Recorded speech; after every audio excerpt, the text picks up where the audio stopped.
hello. I'd like to tell you about Netflix. December 31st, 2020 is the day the Netflix empire began to crumble. But to understand the fall of Netflix, we need to go back all the way to the beginning. It's rewind time. Netflix was created in 1997 after two dudes walked inside a Blockbuster and said, "This is great, but I don't want to leave my house." They came across the groundbreaking new movie rental technology, paper envelopes, and mailboxes. The process was simple. Go to Netflix.com. All you had to do was add DVDs to your online queue and they'd show up in your mailbox. You just had to make sure that you keep checking your queue, otherwise you'd end up with whatever's on the bottom, and you'd be forced to watch Taken 2. In the year 2000, the creators of Netflix offered the CEO of Blockbuster $50 million for the company. It said that he laughed at their offer.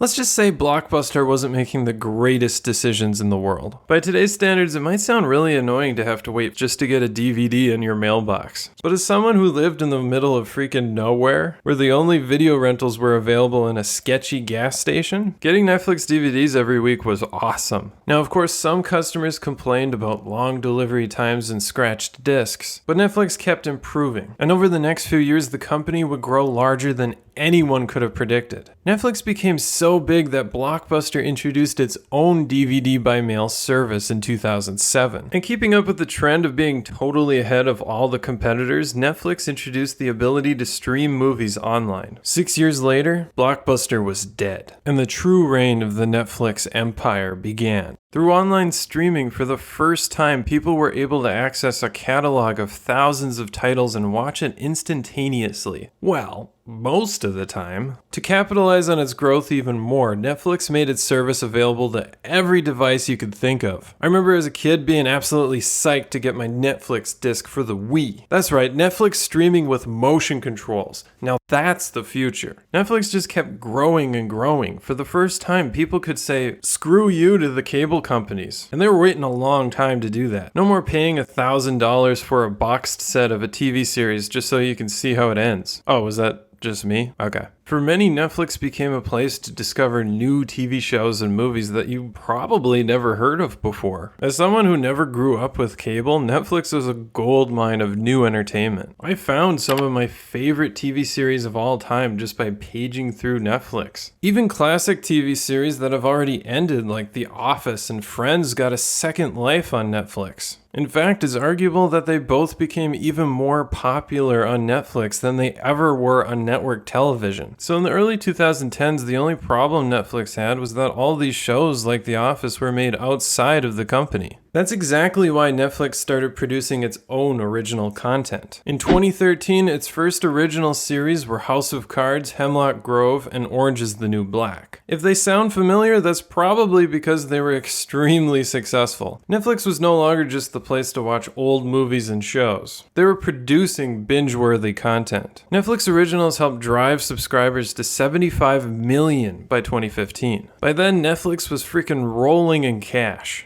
Netflix just seemed too big to fail, but cracks were starting to form in the Netflix empire. And that dreaded day in December 2020 was coming closer. If there was one word that could define Netflix originals, it would be expensive. To give you an idea of how expensive these shows are, Stranger Things started with $6 million an episode. Its newest season is going to cost $30 million an episode. Even shows without a ton of special effects like The Crown cost $10 million an episode in its first season. These shows were incredibly popular and scored really well with critics. And that led Netflix to tie HBO in Emmy wins in 2018 and eventually beat them in 2021. So why wouldn't you spend that much money when you have a ton of people watching and the money to back it up? Well, Netflix made a reputation for itself not only for making expensive shows, but also canceling them. Take a look at this list of Netflix's most expensive shows. Altered Carbon, canceled. Marvel's The Defenders, canceled, along with every Marvel series. Sense8, also canceled. Marco Polo, canceled. And it's not just the most expensive series. The average Netflix original series lasts just 2 seasons. When everything needs to be a super hit just to survive on Netflix, you're gonna end up with a ton of great shows that get canceled way before their time. I mean, look at Seinfeld and Parks and Recreation, for example. Both of these shows premiered in the summer, which meant that they probably didn't have a great chance of succeeding because all the big shows released in the fall. Both shows had limited episode counts and crappy time slots, but someone somewhere saw the potential in these shows and they got picked up for second seasons. And by the third season of these shows, they were huge hits and they kept growing year after year. Under the Netflix approach, Seinfeld and Parks and Recreation would have been canceled. So while Netflix struggles to develop an original series that lasts longer than 2 years, an army of streaming services has formed to challenge it. Sure, Netflix always had competition from Hulu and Amazon Prime, but the release of Disney Plus marked the beginning of the true streaming war. Basically, all the other entertainment companies amassed enough cash to put all their franchises into their own streaming services. Brand synergy! Or some other buzzword like that, I don't know. So one by one, they started taking back the rights to their shows and movies from Netflix. And that all leads up to the day the Netflix empire began to crumble. December 31st, 2020. And that's because it was the last day anyone will ever be able to stream The Office on Netflix. No, God!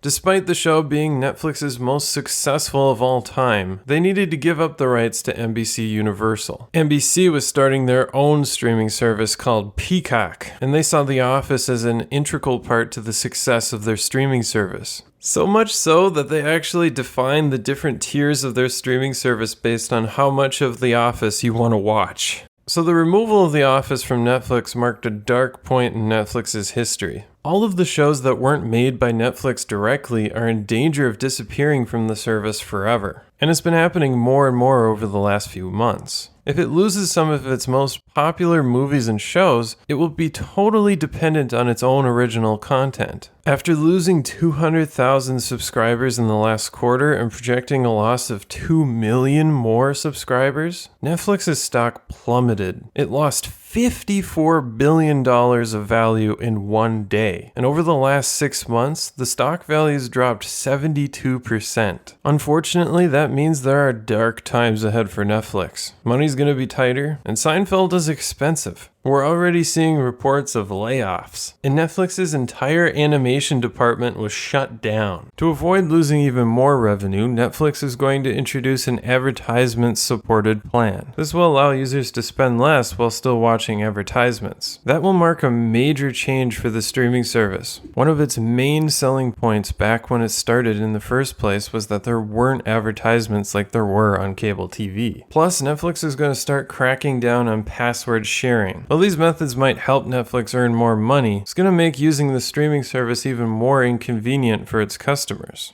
Who knows? Netflix has shown itself to be an amazingly innovative company in the past, and they could definitely pull out of this. Only time will tell if Netflix is truly dying. If you like this, you might also like the story behind the curse on video game movie adaptations. Thanks for watching, and I'll see you next time.